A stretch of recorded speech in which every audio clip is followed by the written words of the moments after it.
Donc, le but de l'école est de vous former de manière à ce que vous soyez fonctionnel dans la société, tout en étant créatif, n'est-ce pas? Donc les objectifs sont essentiellement l'alphabétisation, n'est-ce pas? Ce qui signifie savoir lire et écrire. C'est l'objectif premier de l'école.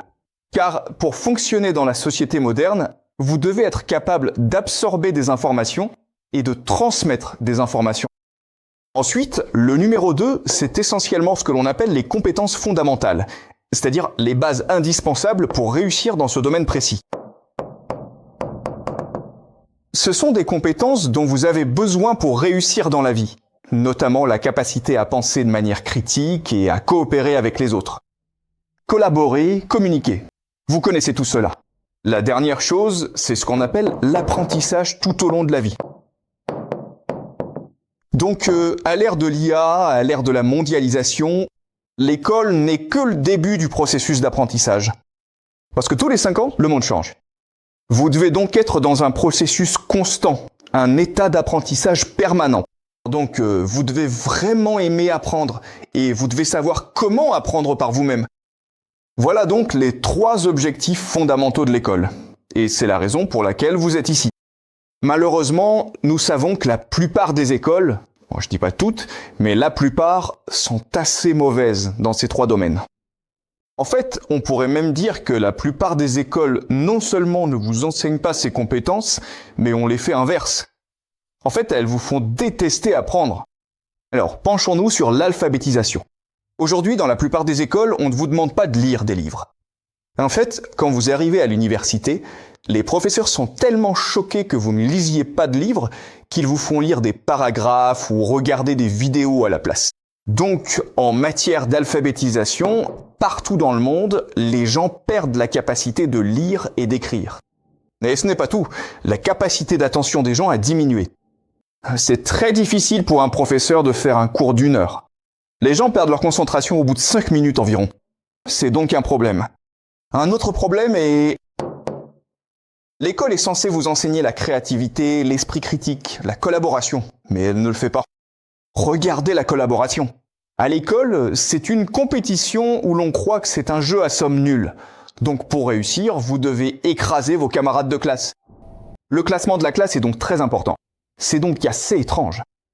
La dernière chose, bien sûr, c'est l'apprentissage tout au long de la vie, alors que l'école vous apprend à détester l'école. Et par conséquent, vous apprend à détester apprendre. Surtout en Chine, où vous travaillez dur jusqu'à l'examen national d'entrée à l'université, à 18 ans. Et ensuite, une fois l'examen terminé, que faites-vous? Vous brûlez vos livres. C'est une grande cérémonie ici en Chine, n'est-ce pas? Après l'examen, vous prenez vos livres, vous arrachez les pages et vous les jetez en l'air. Pour signaler votre libération, et vous vous dites « Je veux plus jamais, au grand jamais, lire un livre. Je ne veux plus jamais, au grand jamais, passer un examen. Je veux plus jamais apprendre. » Partout dans le monde, la plupart des écoles, pas toutes, il existe de très bonnes écoles, mais la plupart des écoles échouent dans leur mission. L'école, c'est nul. Et donc, la question pour nous aujourd'hui est « Pourquoi en est-il ainsi ?» Et nous allons donc utiliser la théorie des jeux pour analyser pourquoi c'est le cas. Très bien. Donc, ce que je vais faire maintenant, c'est vous raconter une histoire à mon sujet. Nous sommes en 2008. J'étais étudiant à Yale, aux États-Unis. Et j'étais spécialisé en anglais. J'ai très bien réussi mes études. J'ai donc été embauché en 2008 pour aller à Shenzhen, dans le sud de la Chine. Et pour aider l'école, le collège Shiden à mettre en place un programme international pour envoyer des élèves à l'étranger. D'accord, donc c'était en 2008, ce qui remonte à longtemps. Et à l'époque, il n'y avait pas tant d'élèves que ça qui voulaient partir à l'étranger. Il y avait vraiment très peu d'écoles internationales. La première chose que j'ai faite, c'est d'examiner la situation au sein de l'école. Et voici ce que j'ai découvert. J'ai découvert que les élèves, même s'ils partaient à l'étranger, environ 10% d'entre eux prévoyaient de le faire. Ça représente environ 80 élèves chaque année. C'est beaucoup.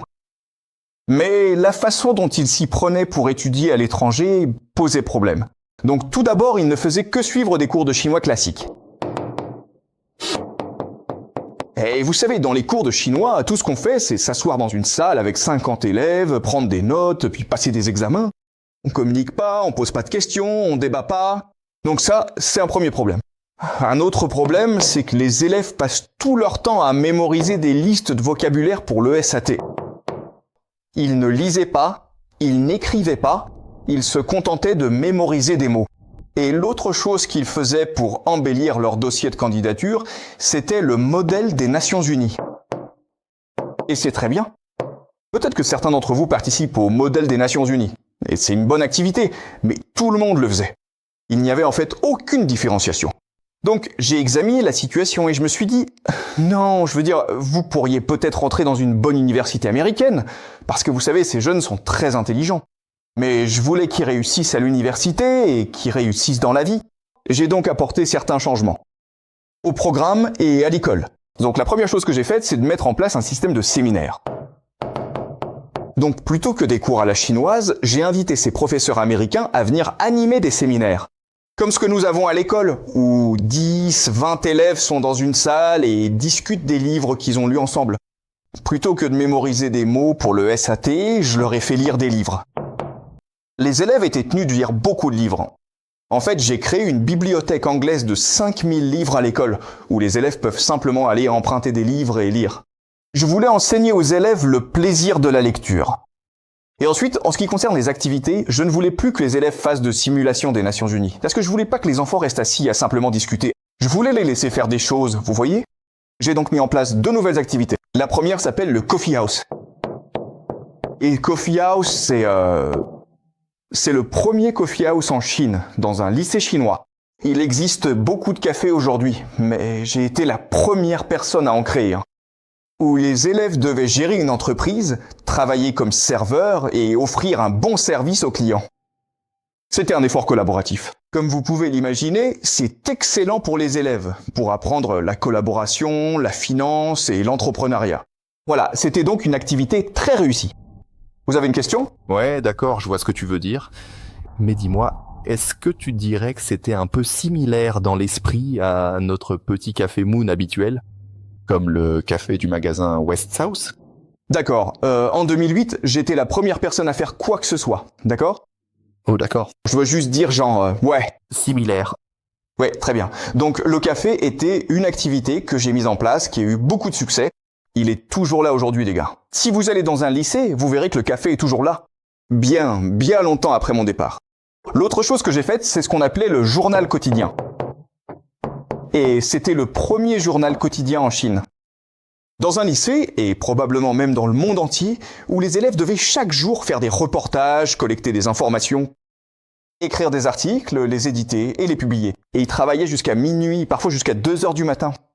Et puis, à 7 heures du matin, ils devaient se lever et distribuer le journal à tous les élèves. Et c'était 2 activités qui ont eu beaucoup de succès. Donc, je comprends, Geekly dit, si vous voulez faire cette transition de l'ancien système vers le nouveau système, vous devez aussi établir une nouvelle culture pour permettre à ces activités de s'épanouir. Mes 3 principes majeurs étaient la transparence, l'innovation, la transparence, l'innovation, l'ouverture. Et donc mon idée était la suivante. Plutôt qu'un sous-programme, un programme scolaire qui serait parfait, ce serait un programme qui évoluerait avec le temps. Nous apprendrions de nos erreurs ensemble, nous admettrions ces erreurs, puis nous les corrigerions ensemble. Et c'est ça, hein, l'apprentissage. D'accord, donc l'idée de la transparence. De plus, je faisais des changements tout le temps, ce qui créait un certain chaos.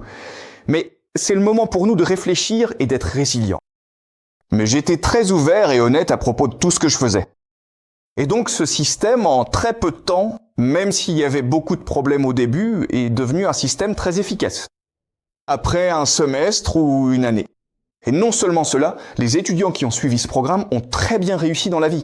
Ils sont allés à Yale, ils sont allés à Wharton, à Cornell. Et ce programme, en fait le collège, est devenu le programme le plus célèbre du sud de la Chine. Et quand nos étudiants ont eu le meilleur bilan en matière d'admission à l'université, dans le sud de la Chine. Alors ça a l'air génial, non ? Bon, le problème est le suivant. Le problème, c'est ce qui s'est passé après que j'ai mis en place le programme. La première chose qui est arrivée, c'est que, j'ai été viré. Ils ont dit dégagez d'ici. Deuxièmement, les enseignants, les parents, les élèves étaient tous contents de me voir partir. Ils étaient du genre dégagez d'ici, on ne veut plus jamais vous revoir. La troisième chose qui est arrivée, c'est que je suis venu à Bayview et j'ai mis en place un nouveau programme, très similaire à celui-ci. Mais après ça, après 4 ans à faire ça et à très bien réussir, on ne m'a plus jamais autorisé à mettre en place un autre programme. Personne ne voulait que je travaille à nouveau dans la gestion. Donc même si j'ai réussi, même si j'ai travaillé très dur, même si j'ai été innovant, même si j'ai mis en place le meilleur programme d'études à l'étranger de toute la Chine, j'étais le premier. Tous les autres m'ont copié par la suite. J'ai été viré. Personne ne voulait que je reste. Et on ne m'a plus jamais autorisé à faire ça. Eh bien, la raison est la suivante. À l'époque, quand je faisais tout ça, le mot précis que tout le monde utilisait pour me décrire n'était pas réformateur, ni visionnaire, ni idéaliste, ni même rêveur. Mais au contraire, dictateur. Un autre mot qu'ils utilisaient, qui était plus courant, c'était « ce type est un connard ». Ce type est un vrai connard. Pourquoi ? Parce que j'insistais sur l'équité. Je me fiche de savoir qui vous êtes. Je me fiche de savoir qui sont vos parents. Je veux que vous travailliez dur et que vous appreniez. Et comme vous pouvez l'imaginer, ça a énervé beaucoup de gens puissants. Parce que ce n'est pas comme ça que le jeu se joue en Chine. D'accord, en fait, ce n'est pas le jeu, ce n'est pas comme ça que ce jeu se joue nulle part dans le monde. Le jeu n'est pas équitable. Le jeu est établi par les parties prenantes et elles jouent selon leurs intérêts. Alors, passons en revue ce qui s'est passé. Très bien, donc je comprends qu'il y a des parties prenantes. Et les parties prenantes en théorie des jeux, ce sont simplement les joueurs. Les joueurs. Et qui sont les joueurs ? Eh bien, vous avez les élèves,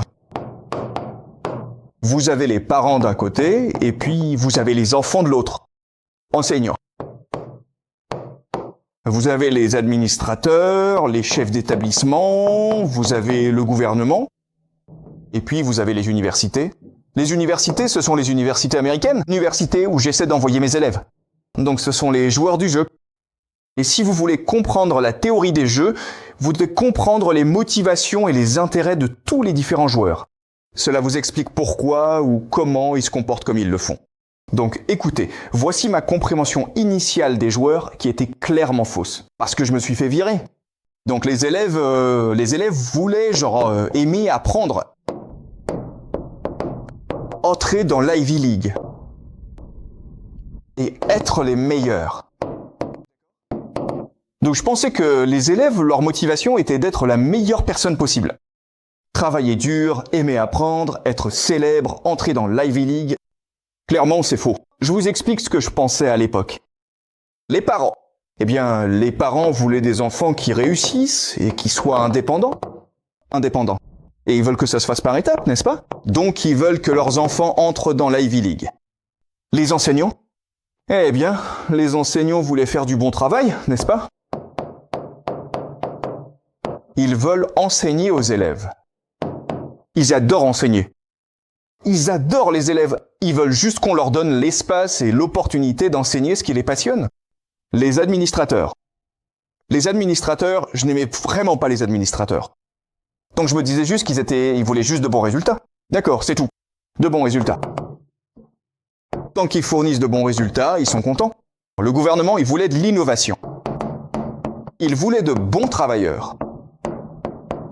Ils voulaient, vous savez, ils veulent de la technologie. Ils veulent une Chine forte. De leur côté, les grandes universités cherchaient absolument à recruter le meilleur potentiel académique possible pour leur futur programme. Ils voulaient des étudiants qui seraient les leaders de demain. Donc, en 2008, quand j'ai mis en place le programme, c'était mes hypothèses sur qui étaient les acteurs et ce qui les motivait. Clairement, j'avais tort sur qui ils étaient. Alors, passons en revue, faisons maintenant une analyse de ce qu'ils veulent vraiment. Vraiment. Et la réponse facile est qu'en théorie des jeux, tous les acteurs, ce qui les motive, c'est d'obtenir les meilleurs résultats possibles en fournissant le moins d'efforts possible. Gardez juste ça en tête. C'est un principe ici. Tout le monde veut obtenir les meilleurs résultats en fournissant le moins d'efforts possible. Les gens sont paresseux et les gens sont cupides. C'est aussi simple que ça, les gars. Donc, les étudiants, ils veulent entrer dans l'Ivy League, mais ils ne voulaient pas travailler dur pour y entrer. Ils voulaient fournir le moins d'efforts possible. Et si cela signifiait qu'ils devaient travailler dur pour entrer dans l'Ivy League, ils se disaient alors, je veux pas entrer dans l'Ivy League, je vais juste aller dans une autre école, parce qu'on s'en fiche. Le meilleur résultat possible, le moins de travail possible. Les parents se disent ouais, je peux faire travailler mon enfant dur, mais ce qui compte, c'est que je contrôle mon enfant. Pas vrai? Donc, parce que je suis le seul à savoir comment m'assurer que mon enfant réussisse. Donc, je ne veux pas que mes enfants pensent de manière critique ou qu'ils soient indépendants. Je veux que mes enfants m'obéissent.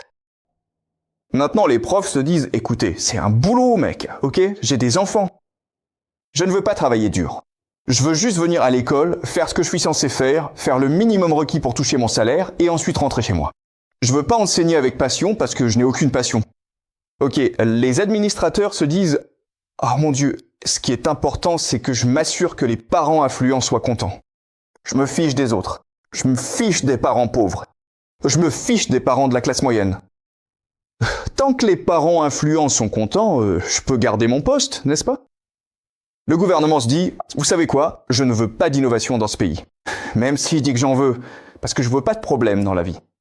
Je veux juste que les choses restent telles qu'elles sont et que tout le monde soit content. Donc, maintenant, nous comprenons ce qui s'est passé. Alors maintenant, ce que je vais vous montrer, c'est ceci. Je vais vous montrer comment un jeu est construit. Un jeu est construit lorsque tous les différents joueurs s'accordent sur les règles et les incitations du jeu. J'étais un outsider. Je n'étais pas un joueur. Je suis arrivé pour construire un jeu dans lequel je pensais que les élèves s'épanouiraient. Et ils sont épanouis. Mais ce n'est pas ce qu'ils veulent. Ils veulent avoir le contrôle sur le jeu. Et s'ils perdent le contrôle, ils vous traitent, vous, l'outsider, de connard. Très bien. Alors, recommençons. Et objectivement, réfléchissez à quels sont les intérêts et les motivations de chaque joueur. Et quand leurs intérêts convergent, c'est le jeu auquel ils jouent. Donc, vous avez les élèves, les parents, les enseignants, les responsables, les administrateurs scolaires et ensuite les universités. Une autre chose très importante à faire en théorie des jeux, c'est de classer le pouvoir de chaque joueur. Vous avez une question? Le gouvernement? Un étudiant? Ouais. Le gouvernement, oui. Pardon. Vous avez raison. J'ai oublié le gouvernement. Et le gouvernement. Une autre chose à faire en théorie des jeux, c'est de classer l'importance des joueurs. Donc tous les joueurs ne sont pas égaux. Donc dans cette théorie des jeux, même s'il y a des étudiants, et que les étudiants sont majoritaires, les étudiants ne comptent pas vraiment. Ce que les étudiants pensent et veulent vraiment n'a pas d'importance. Ce qui compte, bien sûr, ce sont les parents, parce que les parents paient pour jouer à ce jeu. Et les parents peuvent causer beaucoup de problèmes s'ils n'obtiennent pas ce qu'ils veulent. Donc les plus importants, ce sont les parents. Et vous avez les enseignants. Pourquoi? Parce que ce sont les enseignants qui appliquent les règles du jeu. La façon dont les enseignants se comportent détermine la manière dont ce jeu se déroule. Et donc ces deux-là sont les plus importants. Ensuite, vous avez peut-être aussi les administrateurs, mais ils ne sont pas aussi importants que les parents et les enseignants. Le gouvernement n'a pas vraiment d'importance parce qu'il ne s'en soucie pas vraiment, n'est-ce pas? C'est une école parmi des milliers qui se soucie de ce que fait l'école tant que ça ne me pose pas de problème. Les universités ne s'en soucient pas non plus. Elles disent qu'elles veulent en fait des étudiants passionnés et curieux qui viennent comme par magie de Chine. Elles s'en fichent. Pour elles, c'est un business. Elles veulent juste des étudiants prêts à payer pour obtenir une éducation de qualité aux États-Unis. Très bien. Donc le coût n'a pas vraiment d'importance. Ils prendront n'importe qui tant qu'il est prêt à payer. Et l'Ivy League? Ouais, tout le monde veut entrer dans l'Ivy League, mais qui est-ce que l'Ivy League recherche? Ils veulent des gens censés réussir dans la vie, non? Et qui sont ces gens? Pas les meilleurs étudiants. Ce sont des gens issus de familles puissantes. Donc ce jeu est truqué, n'est-ce pas? Ils tiennent tous discours sur vous savez, nous voulons les étudiants les plus motivés, nous voulons des étudiants curieux, passionnés. C'est n'importe quoi. Ce n'est pas comme ça que le jeu se joue. Donc les cartes n'ont pas vraiment d'importance non plus. Donc voici les trois acteurs principaux. Les parents, les enseignants, les administrateurs, les étudiants, le gouvernement, les universités. Ils sont tous dans ce jeu. Ils n'ont pas vraiment d'importance. Alors maintenant, ce que nous allons faire, c'est analyser la mentalité, la vision du monde et les intérêts de chaque acteur. Et encore une fois que vous aurez fait cela, une fois que nous aurons compris où ils convergent, alors nous saurons comment le jeu est construit. Très bien. Alors, intéressons-nous aux étudiants. Et les étudiants, d'accord, je veux dire, ils veulent être populaires, n'est-ce pas? La plupart des étudiants viennent à l'école et en fait, leur priorité n'est pas d'apprendre. Leur priorité est de se faire des amis et d'être populaire auprès de leurs amis. D'accord, c'est comme ça. C'est juste la nature humaine. C'est vrai, non? Ensuite, vous avez faire plaisir aux enseignants et aux parents. D'accord, ce point-là, c'est vraiment important à comprendre. Vous n'êtes pas à l'école pour apprendre, vous êtes à l'école pour faire plaisir aux parents et aux enseignants. Pourquoi? Ces parents sont ceux qui financent votre vie, n'est-ce pas? Ceux qui vous nourrissent, les enseignants, sont ceux qui vous donnent des notes. Vous n'êtes pas là pour apprendre, vous êtes là pour leur plaire. Il y a une différence, d'accord? Et les notes sont un moyen de montrer à quel point vous plaisez aux parents et aux enseignants. Est-ce vrai? Très bien. Et puis vous vous dites amusez-vous? Et puis intégrer une bonne université? Très bien. Alors, est-ce que j'oublie quelque chose concernant les élèves? Très bien. Donc, d'accord. Je suis sûr qu'il y a d'autres choses. Mais continuons. Maintenant, les parents. Eh bien, les parents, ce qu'ils veulent, c'est bien sûr des enfants qui réussissent. Mais ils veulent des enfants qui réussissent, non pas parce qu'ils croient que la réussite rendra leur enfant heureux. Ce qu'ils veulent vraiment, bien sûr, c'est l'image, n'est-ce pas? Ils veulent que leur enfant aille dans une université de l'Ivy League. Et ce n'est pas parce que l'Ivy League offre une bonne éducation ou que leur enfant y sera heureux. Ils veulent juste pouvoir se vanter auprès de leurs proches, de leurs amis et de leurs collègues. Mon enfant est à Brown, à Cornell ou à Dartmouth. Mais l'image face, cela signifie aussi traiter l'éducation comme un produit de luxe. Pourquoi les parents envoient-ils leurs enfants dans des écoles internationales? Pas parce que les écoles internationales offrent une meilleure éducation, mais parce qu'elles sont plus chères. Et plus important encore, les écoles internationales ont des visages blancs. N'est-ce pas? Des visages blancs. C'est le principal outil marketing des écoles internationales, non? Ils ont tous ces visages blancs. Des professeurs blancs. Et ils se disent « Oh mon Dieu, c'est une vraie école internationale maintenant ». On se fiche de savoir si le professeur est réellement compétent dans ce qu'il fait. Vous vous fichez de savoir si les enfants apprennent vraiment. Vous vous fichez de savoir quel est le programme scolaire. Vous ne comprenez pas ce genre de choses. Vous comprenez juste, ok, 10 visages blancs, donc c'est une bonne école. C'est aussi simple que ça. Et puis, bien sûr, vous voulez de bons résultats. Vous voulez de bons résultats. Vous vous fichez de savoir si votre enfant apprend vraiment à l'école. Ce que vous voulez, c'est que votre enfant ait de bonnes notes, qu'il soit admis dans une bonne université. Ce n'est pas la même chose, n'est-ce pas? Voilà pour les parents. Ensuite, les enseignants. Les enseignants, c'est très simple. Parce qu'ils font ce métier et pour eux, la priorité est d'en faire le moins possible pour s'en sortir. Je ne dis pas tous les enseignants, je dis que la majorité des enseignants à l'école essaient juste de s'en sortir. Parce que, très honnêtement, ils ont une famille, ils ont d'autres responsabilités. Ils n'ont donc pas le temps de se consacrer entièrement à l'école. Donc, en gros, ils se contentent du minimum. Ou de la quantité. Minimale de travail. Vous ne me croirez peut-être pas, mais nous finissons tous par trouver un travail.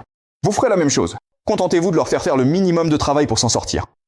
Les administrateurs, ils veulent de bons résultats, mais leur véritable priorité est de protéger leur relation avec les parents. Donnez simplement aux parents ce qu'ils veulent. Leur travail consiste à vendre l'école. Donc peu importe ce que veulent les parents, vous leur donnez, c'est tout. Et les administrateurs aussi, soit dit en passant, ont une famille. Ça travaille pour eux. Ils veulent aussi juste s'en sortir. Ils n'essaient pas de construire la meilleure école possible. Ils n'essaient pas de changer le monde. Ils n'essaient pas d'éduquer les élèves. Ils essaient juste de s'en sortir. Faire le moins de travail possible pour s'en sortir. Le gouvernement, ça va. Ils disent vouloir de l'innovation, de la créativité, de la technologie, mais en réalité, c'est juste pas de problème, les gars. Tant que vous ne nous apportez pas de problème, on est content de vous. Restez juste loin de nous. On est content de pas vous déranger. S'il vous plaît, ne venez pas nous déranger. Ouais, si c'est à le gouvernement. Et puis, ce qu'ils veulent, ce sont des étudiants qui ne poseront pas non plus de problème à l'avenir, n'est-ce pas? Exact, donc de la conformité. Tant que les écoles vous apprennent à obéir à l'autorité, à vous conformer, à faire ce qu'on vous dit, ils sont contents. Vous êtes une bonne école. Les universités, encore une fois, veulent juste l'argent. C'est tout ce qui les intéresse. Si vous êtes prêt à aller à l'université américaine et à payer, combien ça coûte de nos jours? Genre 50 000 $, 100 000 $ par an? C'est beaucoup d'argent, les gars. Si vous êtes prêt à payer ça, ils vous prendront. Je vous le garantis. Même si vous ne parlez pas anglais, ils vous prendront.